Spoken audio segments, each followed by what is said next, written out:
अष्टावक्र गीता उपदेश संख्या AG 46। जनक, यह सर्वोच्च आनंद कहीं बाहर नहीं मिलता बल्कि आत्मा के भीतर ही विद्यमान है।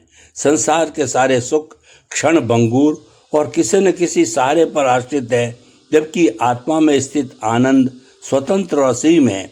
जब साधक इसका अनुभव कर लेता है तब वो संसार की अंतहीन दौड़ से मुक्त होकर आत्मा की गोद में विश्राम पा लेता है। जो मौन के रहस्य को समझ लेता है वही सत्य के सार को पहचान पाता है। यह मौन केवल शब्दों का अभाव नहीं बल्कि भीतर की गहन शांति है।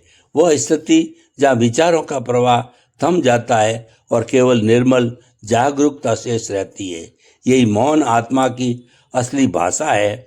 मुक्त व्यक्ति संसार में कर्म करता है पर भीतर से अकड़ता ही बना रहता है, क्योंकि उसके कर्म इच्छा या अहंकार से नहीं बल्कि निष्काम भाव से उत्पन्न होते हैं। वह केवल साधन बनकर कार्य करता है, फल की चिंता से परे। ये निष्कामता उसके हर कर्म को साधना में बदल देती है। ध्यान की पूर्णता तब होती है जब साधक हर परिस्थिति में संभव से स्थित रहता है। चाहे सम्मान मिले या अपमान, लाभ हो या हानि, उसकी दृष्टि समान बनी रहती है। यही समत्व आत्मज्ञान की पहचान है। जनक, जो कुछ भी दिखाई देता है, शरीर, विचार, भावनाएं, वे सब वस्तुएं हैं पर आत्मा नहीं। आत्मा तो वह साक्षी है जो सबको जानती है पर किसी में लिप्त नहीं होती। आत्मा साक्षी मात्र नहीं बल्कि वो चेतना है जो सब कुछ देखती है पर स्वयं कभी देखी नहीं जा सकती। जब साधक इस सत्य में स्थिर हो जाता है तब मोक्ष सहज ही प्रकट हो जाता है। जनक, आत्मा का अनुभव शब्दों, शास्त्रों या प्रवचनों में नहीं मिलता। यह सब केवल संकेत मात्र है, वास्तविकता नहीं। सत्य का साक्षात्कार तभी संभव है जब मन पूरी तरह शांत हो जाए और साधक भीतर उतरकर आत्मा की मधुर उपस्थिति को महसूस करे। हे जनक, जब तक मन विचारों, इच्छाओं और स्मृतियों से भरा रहता है, आत्मा का प्रकाश ढका रहता है। यह उसी प्रकार है जैसे गंदे जल के अंदर चंद्रमा का प्रतिबिंब धुंधला दिखाई देता है, लेकिन वही झील स्वच्छ हो जाती है जो चंद्रमा का प्रतिबिंब निर्मल और स्पष्ट हो जाता है। ठीक वैसे ही जब मन शुद्ध और शांत होता है तभी आत्मा का प्रकाश पूर्ण रूप से प्रकट होता है।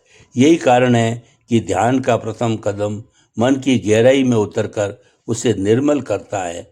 यह अवस्था साधक को उसके भीतर के प्रकाश तक ले जाती है, जहाँ मुक्ति किसी स्थान या समय पर निर्भर नहीं रहती जनक, बल्कि केवल दृष्टि के परिवर्तन पर टिकी होती है।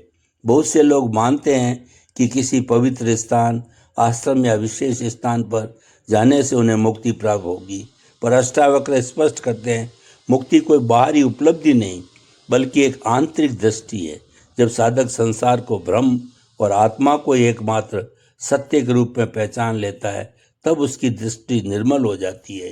यही परिवर्तन वास्तविक क्रांति है जो व्यक्ति को संसार के बीच रहते हुए भी बंधन से परे कर देता है, क्योंकि अब वह बंधन को स्वीकार नहीं करता। जनक, आत्मा अचल है, ना जन्म लेती है, ना नष्ट होती है और ना ही किसी परिवर्तन से प्रभावित होती है। शरीर बदलता है, मन डगमगाता है, भावनाएं उड़ती गिरती है, पर आत्मा सदैव अडिग साक्षी बनकर सब कुछ देखती रहती है। और आत्मा ना कभी जन्म लेती है, ना कभी मरती है और ना ही किसी बंधन में बंधती है। इस सत्य का अनुभव ही आत्म साक्षात्कार है। जब साधक इस शाश्वत स्थिरता को पहचान लेता है तब भय उसके जीवन से स्वतः समाप्त हो जाता है। बंधन तो केवल मैं और मेरा की भ्रांति से पैदा होते हैं। अहंकार, ममता ही मनुष्य को आत्मा से अलग अनुभव कराते हैं। जब कोई ये सोचता है कि मैं कर रहा हूँ या यह मेरा है तभी वो जकड़ जाता है, जबकि वास्तविकता में आत्मा ना करती है ना भोगती है। साधक जब इन भ्रांतियों को त्याग देता है तब वो सहज ही स्वतंत्र होकर आत्मा में स्थित हो जाता है। जनक, जो साक्षी है वही तुम्हारा असली स्वरूप है। तुम वह नहीं हो जो शरीर में दिखाई देता है, ना ही वह हो जो दर्पण में झलकता है। या मन में सोचता है, बल्कि तुम वह हो जो इन सब का साक्षी हो। इस सत्य को पहचानना ही साक्षी भाव है। और साधक जब स्वयं को विचारों से अलग जानने लगता है, तभी आत्मा की वास्तविकता स्पष्ट हो जाती है। जब साधक पहली बार अपने वास्तविक स्वरूप का स्पर्श करता है, तभी वह आत्मा के द्वार पर प्रवेश करता है। जनक उस अवस्था में मुक्त पुरुष किसी भी परिस्थिति में व्यक्ति नहीं होता, बल्कि वह जान चुका होता है कि हर अनुभव क्षणिक है और आत्मा एक उसका स्पर्श नहीं पहुंचता। अपमान हो या सम्मान, सुख या दुख, यह सब केवल बाहरी स्तर पर घटते हैं, जबकि भीतर आत्मा सदैव अचल और स्थिर रहता है। इस स्थिति में साधक एक गहरे जड़ों वाले वृक्ष की भांति हो जाता है। उसकी जड़ें आत्मा में ढसी होती है और शाखाएं संसार में फैली रहती है। जनक, जो भीतर स्थित है वह शाश्वत है। बाहर की हर चीज अस्थायी है। शरीर, धन, संबंध, प्रतिष्ठा सब परिवर्तनशील है, पर आत्मा कभी नहीं बदलती। जब साधक इस सत्य को अपने भीतर अनुभव करता है, तब उसका मोह संसार से टूट जाता है और उसकी यात्रा सहज ही भीतर की ओर आरंभ हो जाती है।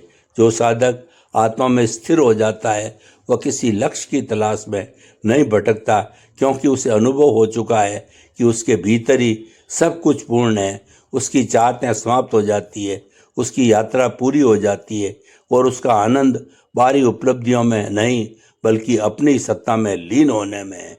यह सहज स्थिति ध्यान, ज्ञान और भक्ति के मिलन से प्रकट होती है। आत्मा को जानने के लिए शब्दों की आवश्यकता नहीं, केवल ज्ञान मौन ही पर्याप्त है। जनक, वाणी, तर्क और शास्त्र सब बाहर के साधन है। आत्मा का अनुभव इन सब से परे है।